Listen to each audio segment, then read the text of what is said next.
welcome to the Pelvic Power Podcast. My name is Penny, and I am the host of this lovely space. I am a pelvic floor yoga teacher who teaches people with pelvic pain how to use movement, breathwork, and body awareness to ease and manage their pain while living a pleasurable life. In this space, we'll be talking about all things taboo because we love it, and how to support your lovely pelvis and your lovely self on this journey that you are on. I am very happy that you are here, and I hope that you enjoy this episode.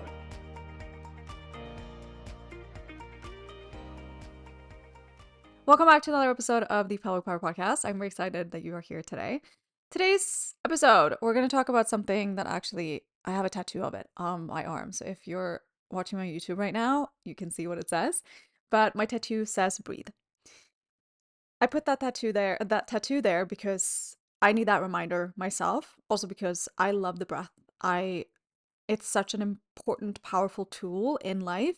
But also when I'm standing in mountain pose in yoga, people can see that when they're standing there, like, oh, what does her tattoo say? Oh, breathe. Okay, I need to focus on my breath. We're going to come at it from an anatomy perspective today for pelvic health reasons, but also from a yogic perspective. Because the breath is so important. It's something that we do unconsciously. It's something that we're always doing. We're always breathing. However, are you often aware of your breath? How often are you actually aware of your breath? Do you work on your breath? Is that something that you are intentionally working on? So right now, in my life, for example, I have two things that I'm focusing on. It's hydration and it is sleep. One of those things can also be your breath. One thing that you are focusing on, one thing that you are working on. If you're watching me on YouTube, you can see right now that I'm wearing jeans because my LS is feeling really good. And I'm noticing that when I'm staying on top of my hydration, my tissues don't feel as dry. And also I moisturize on top of that.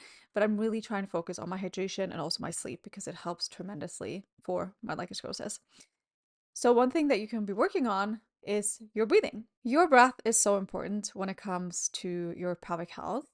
And I talk a lot about the breath in my yoga classes, not just in my pelvic floor yoga classes, but in my other classes too. I had someone that came to a class once and I was like, oh, have you been to my class before? And they said, no, I don't think so. And then after class, they were like, I have been in your class because you talk so much about the breath. I find there to be so much power and so much vitality within the breath. Yes, breathing, you have to be able to breathe to actually live.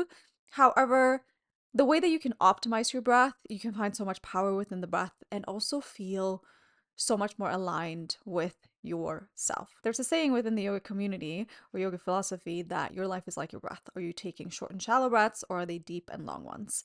And I really like that reflection of when we think about the breath. So how often are you actually aware of your breath and how much are you using that power that you could to kind of drive you forward, to kind of find an anchor in life and just keep on going? So before I recorded this podcast episode today, I did a little breathwork session beforehand just to land in my body, land in myself, how I want to feel, how I want to show up in life, and what kind of energy I want to focus on. And when you find that beautiful connection with your breath, you kind of feel unstoppable. And that's what I want for you too. So we've spoken about the breath for pelvic health a lot before. So your pelvic floor wants to move with your breath. Or this is the Pelvic Power Podcast. We're always going to come back to the pelvis. Let's be honest. But your pelvic floor wants to move with the breath. When you're inhaling, your diaphragm, your rib cage, it's expanding and it's descending. And that's where the movement of the pelvic floor comes in as well. However, your diaphragm, your rib cage, it wants to expand in a 360 degrees, so to the front, to side, and into the back body. Have you ever thought about your breath when it comes to the sides or into the back body? So oftentimes when we do our pelvic stretches or we do a yoga class, we go to yoga class and they're telling us to breathe, deep belly breathing, or you only breathing into the belly and kind of pushing the belly out, you want to get that movement through the rib cage and through the diaphragm. That is super important. We want to have that movement throughout the 360 degree. So it's not just happening towards the front of the body. You also want to be able to breathe out to the sides and into the back body. If you have a hard time with that back body expansion, that can cause tension down into the low back, into the sacrum, into the tailbone, into the back of the hips. Same thing with the side. We really want to get that breath all the way in. So your pelvic floor is descending, but you want the pelvic floor to descend down, but also feel that movement towards the front and towards the back. So kind of like you've probably seen that saying, breathe into your butthole. I say that in class and I'm like just like I talk about vulvas and vaginas all the time. I think those are beautiful, beautiful words. And I am very like, you need to know your anatomy. You need to know your anatomy. But I have a hard time saying breathe into your anal opening. I don't know why. I think butthole sounds a lot cuter. So we're gonna go breathe into your butthole.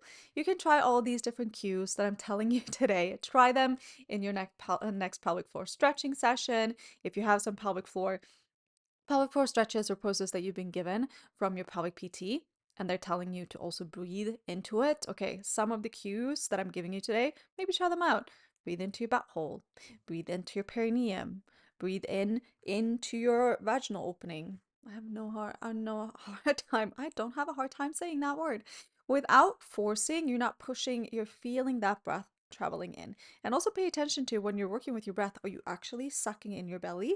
Or are you maybe just breathing in to the upper chest, because that can also cause a lot of tension in the neck and the shoulder area. We want to get that movement all the way in, relax your belly and breathe into it. So your belly is still moving with the breath, but we're focusing on that expansion throughout the rib cage and throughout the diaphragm. We want to get that movement into the pelvic floor so the pelvic floor can move with your breath. That is super important. We're working on it. And once you get that connection, this takes practice, and some days are going to be easier than others. Trust me, I have days where I'm just like, I can't connect with my pelvic floor through my breath today. Then I do a little flow, and then I try again. Okay, well, now it's easier for me to connect with my pelvic floor through my breath. But also, when it comes to your breathing, it's more than just inviting in oxygen and movement of the pelvic floor, whatever your focus may be. It's about inviting in vitality and really connecting with the power of your breath. It feels so juicy when you're able to take those deep, fully breaths. It's kind of like you feel like you're creating space in your body, but also in your mind. Because when you start to trace the breath throughout your body, you're really slowing down and you're really giving yourself time to land in that breath and land in that moment of that breath. How does it actually feel to exist within that breath that you are taking? It becomes so much more potent, your life and how you're feeling in your body and what you're trying to transform. There are so many different breathwork techniques that you can do to either upregulate, downregulate, whatever your focus want to be, but also just landing in your breath and taking your time with your breath. How does that change the current state that you may be in? So let's just try it out together. Let's make it a little bit interactive here today.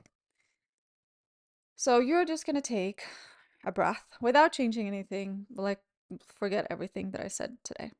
And then just take a breath. And how is your breath actually traveling throughout your body as you're inhaling and as you're exhaling?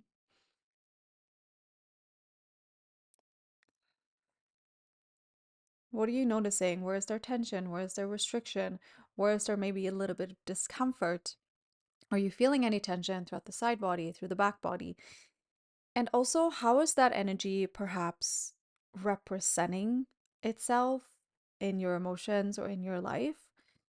So I hold on to a lot of tension through the back body, and I am really working on that back body expansion of the breath right now. And I can really feel that tension as I'm breathing.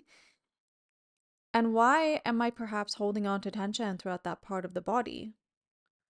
What is actually going on in my back body that I might not be dealing with? And now we might be stepping into something that you're completely unfamiliar with, but just starting to question, okay, I tend to maybe hold on to grief. Maybe I hold on to grief. Maybe I'm upset. Maybe I'm feeling sad. That often gets stuck in the chest, in the lungs.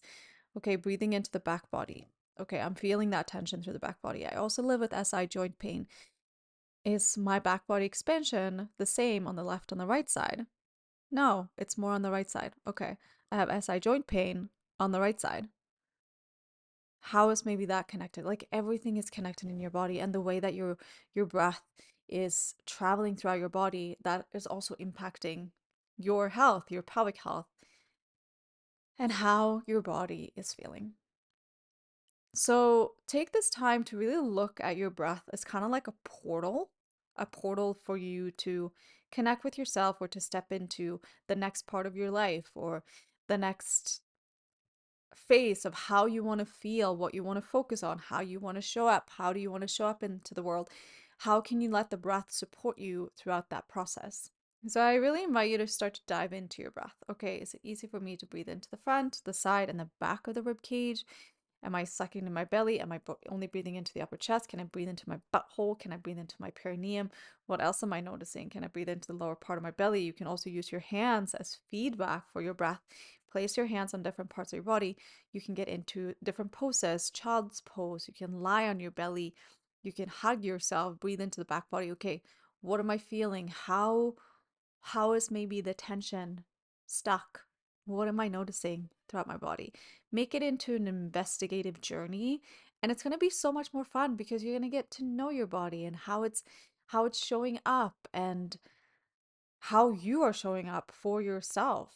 Because I can feel really restricted across my chest because I tend to dim my light or make myself smaller to make someone else feel comfortable in my surroundings or in my family, my friends, whatever that may be. Okay, I tend to dim my light. I kind of curl in a little bit, and that is also impacting my posture. Like there's so many different things, so many different ways that you can look at it. So really start with your breath. Okay, think of your breath as a portal to where you want to go. But also, are you taking short and shallow breaths or deep and long ones? Can you maybe slow down your breathing as you continue on with your day? Continue to check in with your breath. On that note, take another inhale and just sigh it out.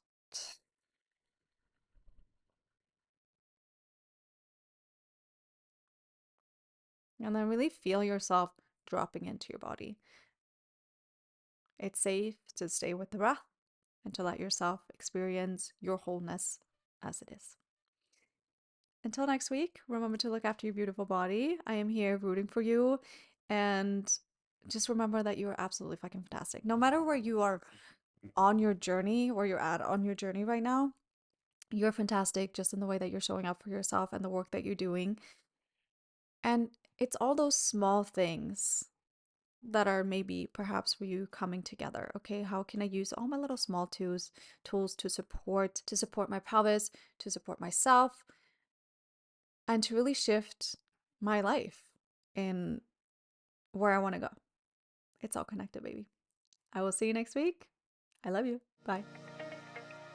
If you love this episode, I will be so grateful if you could leave a rate and review in your podcast app. It would mean so much to me. If you're tuning in on YouTube, feel free to hit subscribe and leave a little comment down below about what you learned about yourself today. Thank you so much, and you have no idea how much I appreciate you for being here.